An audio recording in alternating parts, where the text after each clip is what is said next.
Welcome to Influential Entrepreneurs, bringing you interviews with elite business leaders and experts, sharing tips and strategies for elevating your business to the next level. Here's your host, Mike Saunders. Hello and welcome to this episode of Influential Entrepreneurs. This is Mike Saunders, the Authority Positioning Coach. Today we have back with us Dan Brooks, who's the founder of Xexis Private Wealth, and we'll be discussing the tax implications of large retirement accounts. Dan, welcome back to the program. Hi, Mike. Good talking to you again. Yeah, I'm looking forward to hearing your thoughts on this because I think that we have been programmed as Americans to get your degrees and get your job and start your 401k or whatever retirement plan that your company has and maximize the contributions. And then when you get to retirement, hope for the best. But in reality, there are some tax implications that happen there and maybe some ticking time bombs that you're going to point out. So get us started with your thoughts on that, and then we'll kind of dive into, does the planning process vary based on the amount of assets? Because we are mentioning large retirement accounts. Yeah, you hit on a key point there, Mike, in that, people were taught to max out their 401ks and IRAs and SEP IRAs and whatever, all their retirement accounts. And they got the same advice everywhere they looked, is like, look, don't pay the tax today, pay that tax when you retire, when you're in a lower tax bracket. And I guess that advice is fine if you are going to be in a lower tax bracket, but nobody thinks tax brackets are going down in the future. So that's point number one. But for a lot of people, it's too late. They're all, my clients are nearing retirement or they're just entering retirement. So they've already saved their money. And what they realize is that they now have a big tax nightmare facing them in the future. And you asked the question, does the planning process vary, based on the amount of assets a person has? And the answer to that is the process does not vary. The direction we go with it does vary, but a process is a process that, our process is starting with education and analysis, strategize, and then showing people how to enjoy their retirement. So that process is the same whether somebody has $300,000 or $30 million. It's just that the direction that they go. Maybe the execution of that process could vary based on the amount of the asset. Yes, that's right. And for example, there's certain things in the tax code that are just not available to somebody that has $500,000 that do become available to people that have more money. And that's just the way the tax code is written. We can't change the code, but you can take advantage of those. But that's an example of difference. So I always like to clarify and define. So when I hear the word large retirement accounts, that could be subjective, where someone could go, "Oh my goodness, 100,000 is large," and someone else could say 2 million is large. What is your definition of large retirement accounts? Well, I think of it this way: of when does tax planning become real critical? So tax planning starts at about $500,000 of retirement assets. And when I say retirement assets, I don't mean somebody's home. I mean IRAs, 401ks, TSAs, et cetera. So once you get to that $500,000 point, then tax planning becomes pretty important. You get above $1.5 million, it really becomes critical. If you don't do tax planning, once you reach $1.5 million, $2 million of retirement assets, it's going to be the government's going to love you because they're going to get a huge chunk of your money and your family isn't. So, it's more of, those ranges, $500,000 should start being important, and, $1.5 million to 2 million, it's critical. My industry tends to use tax planning as almost kind of a loss leader to try and get you to come in and talk to them. They talk about Roth conversions as if everybody should do that. And that isn't true. I mean, Roth conversions, we'll probably talk about that later, are an important planning tool, but it's not, just realize that it isn't necessarily right for you as an individual. Yeah. Does age play a factor in that tax planning? Because if the numbers of 500,000 and 1.5 million, just as that example, you might be at a certain age, younger age, and hit that, or you might be older. So does tax planning really ramp up when you get to a certain age, or you really need to be planning it, with enough runway ahead of retirement? Yeah, absolutely. If you're 40 years old and you've already got $1.5 million built up in your retirement accounts, imagine what it's going to be worth when you're 65, 67, 73. when the tax nightmare will hit if you don't do it. And the other side of that is that the more years that you have, the more you can mitigate those taxes. There's tools Yeah. to do that. So yes, yeah, the short answer is yes. Of course, age has a lot to do with it. Yeah. And that gets back to the factors that are involved in the strategy being recommended, because there's not one strategy that fits every single person. So what is your age and how much do you have now? What do you need to all of those things factor in. So I think that's a really great point. So let's talk a little bit about when you were mentioning, these amounts, and someone might think, oh, 1.5 million, that's a lot. And someone else might go, that's nothing. So when you think about wealthy people, what do you find that wealthy people haven't been told, like some of these tax pitfalls with people with large retirement accounts, that you don't want to find out too late. So what are some of those things? There's several of them. Probably the most common is that a lot of wealthy people have worked with an investment advisor. We used to call them stockbrokers, and their primary focus, of course, is to grow a pile of money for you, and that's what they're trained to do. And some of them do a great job, and some of them don't. But in any case, what they're trained to do is invest your money. What they're not trained to do is give you a picture of the future and say, when you start taking this money out in retirement, you need to think about these things. So what I find is when people come to me, and they're 58, 59, 60 years old, and they're starting to plan for their retirement, we need to teach them how to switch their thinking from accumulation, trying to keep growing their pile of money, to, okay, what's the best way to spend this money and protect it in retirement? So it's a different thought process.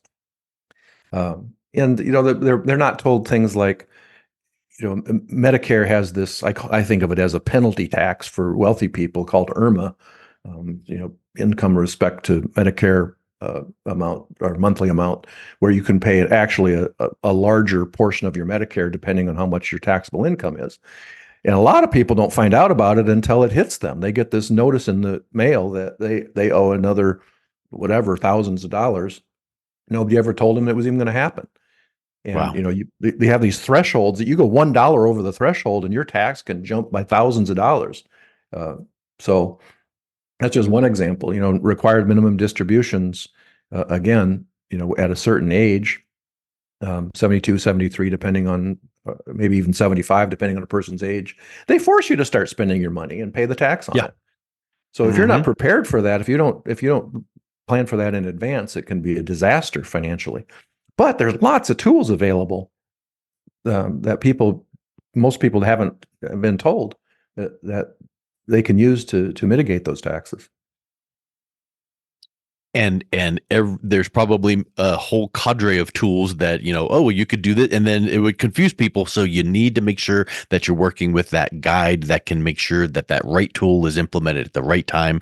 So I think that's really huge. Something else you said was interesting. The financial industry's inclination towards selling products, over, what's benefiting the company versus the client. It might not align with the client's best interest as it relates to taxes. They might, sell this product now and it triggers a tax, when in reality, you could have been delayed it a little bit. Talk a little bit about some of those things that people need to keep in mind regarding, like the industry bias. Well, let's face it, the industry is built as a sales organization. Everybody knows that. There's nothing wrong with sales. Everybody's selling something. But that's why, I tell people that to look for a firm or an advisor that has a process that they lead with, not product. And it's so important. And you need a comprehensive firm. And by comprehensive, I mean that they're taking a look at the tax angle, and they understand Medicare and Social Security decisions and estate planning and all of these puzzle pieces that people need to put together. A comprehensive firm will do that. It's kind of, I like analogies. You imagine if in the medical world you had a primary care physician who spent a lot of time with you, hours, finding out about your health history and kind of your health goals and your family health and so on. They spent hours and hours really interviewing you and getting to know you as a person, and with a focus on health. And then the through working with that primary care physician, you find out they also, right there in their same building, have all of the specialists that you might need. You don't have to go to another building and wait 6 weeks to see a specialist. They've got them Mhm. right there. They have a comprehensive medical practice where all of the people that you might need to give you optimal health are available to you. That's what a comprehensive financial planning firm can do. You don't have to go off to a bunch of different specialists and try and put it together yourself. You can have the firm do that for you, and they have all the specialists available. That's huge. We're talking about large retirement accounts, and you've talked about there's a tax firestorm waiting you, because some of these accounts like IRAs and 401ks, that's pre-tax money, and the government's never received their portion of that. So it's been growing over these years and decades. So what are some of the strategies that you recommend to minimize that tax burden? Because you can't eliminate it, but you can minimize it, mitigate it a little bit. Yeah, that's right. And sometimes not just a little bit, but a lot. Yeah. So, there's 10, 11, 12 different ways that we can show people to reduce their taxes. Um, you know, to go into depth in any of them would take quite a while, but some of them are very simple. For example, you can leverage charities to Mm. to lower taxes, mitigate taxes. If I tell people, look, if you could include a charity in your inheritance, but your family would end up with more money, even though the charity's going to get some, would you do that? And I go, well, yeah. Yeah. How do How you do could you that? say no to that? Right. Yeah, and it's true. You can do that. And then there's what we'd call a little bit more exotic stuff, but it's not gray area for the Internal Revenue Service. It's very common. It's just that people don't know about it, like oil and Yeah. gas exploration tax credits, solar and wind farms, historical preservation. There's a lot of things that the government encourages people to invest in. They'll give tax credits back to them for doing this. So, like I said, there's 10, 11, 12 different ways of doing that. And what we do is we have specialists in each of those areas. I like working with specialists. This is all they do. They're not trying to do everything. So I'm kind of the generalist of understanding how all these things work together, and I'm the point of contact for the client. But I am not a CPA. I'm not an attorney. I'm not an estate planner. I don't specialize in any of those things. But I know who the specialists are, and Yeah. I hire them, and some of them I even have on retainer for my clients. I know we've been talking a lot about analogies, and it's makes me think about, a coach of a football team. They know enough about the game, but they're not the quarterback's coach. They're not the wide receivers coach they bring in that specialist to really fine tune and hone those skills. So I love simplicity. I love clarity. And I think what you're describing there is having that holistic approach is so important, because when someone develops a relationship with someone like you who's guiding them through the process, now all of a sudden you say, here's our legal representative that needs to come in and talk about estate planning or whatever the case might be. That's a huge piece, and some of those tax burdens that you can lower and minimize with some of these things that are out there that maybe you just didn't know were there. That's a huge aha for people. It is. Yeah, that's a good way to put it. And of You course, people mentioned. are. Go Go ahead, ahead. Mike. I was just going to say, you mentioned required minimum distributions, and that's a pretty big thing, RMDs. And it makes me think about the fact that here's the government going, man, we're not getting these taxes being triggered, to pay us soon enough. So let's put this thing in place called a required minimum distribution. So it's there and people have to take it. But the thought crosses my mind, where what if a retiree goes, I'm good this year. I don't need to take anything out because I've got whatever squirreled away, or I don't have as much need. If you don't take that there's some consequences there, right? Yeah. There's some penalties, and fortunately, they lowered the penalty a little bit, but it's still a penalty, and nobody wants to pay it. It's pretty hefty. And the real thing is, why even put yourself in that position? Yeah. Why would you do that? And there, again, when there are tools available to you, and again, some of the stuff you can do for free. Some of it's very inexpensive. Some of it's going to cost you thousands of dollars. But it's not a cost when you get bigger benefit than what you paid. I always say if you're paying somebody a fee, but you're getting a lot more benefit than what you paid in a fee, that's a very prudent decision. Yeah. It's the people that are trying to be smart because they are smart. They're smart in what they do. But let's face it, we all know people who are very smart and therefore they think they're smart at everything. So Mhm. and then they end that up becomes a making very problem. poor decisions. Yep. Right. So I know we'll just kind of wrap up with this thought because we bring this whole concept to a close of, how to make sure we're minimizing tax implications of large retirement accounts. There's a lot of things out there that are being marketed by the industry.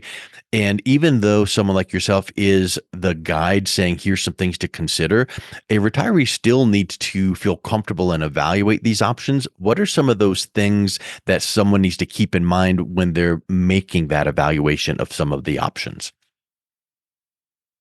I think that decision is very easy to make. If you meet with somebody, for example, there's these free dinner workshops all the time. And if you go to one, it's a thinly disguised sales presentation. Mm. But the key, Mike, is again, process, not product. If somebody is talking to you about a product early on, it's a danger sign in my eyes, because they should be talking about a process. They should be finding out about you way before they ever talk about any products. It's like what they say in the medical industry: prescription without diagnosis without prescription is malpractice, or maybe I got it backwards. But the point is, That's get the exactly facts. right. Yeah. Get the facts and then prescribe. You don't walk into your doctor and he says, "Hey, welcome, nice to see you again. I'm going to give you this prescription for XYZ." And it's like, no, I haven't even told you what hurts or what doesn't hurt. So I think that's a big piece, that when you're talking about process over product. Yep, that's an excellent analogy. Well, Dan, I think that there are a lot of people like that, tax firestorm that's brewing for these large retirement accounts. I think it would be helpful for people to get that clarity and just understand their path forward. So how can people learn more and then also reach out and connect with you? Well, I have two companies, Xexis Private Wealth and AXA Tax Services, which work together, but those are hard to give verbally. So I have a website that people can go to that is ease-planning.com. Ease is our method. That's our process, EASE. So if you go to ease-planning.com, they can get to my website from there. Excellent. Well, Dan, thank you so much for coming back on today. It's been a real pleasure chatting with you. Thanks, Mike. You've been listening to Influential Entrepreneurs with Mike Saunders. To learn more about the resources mentioned on today's show or listen to past episodes, visit www.influentialentrepreneursradio.com.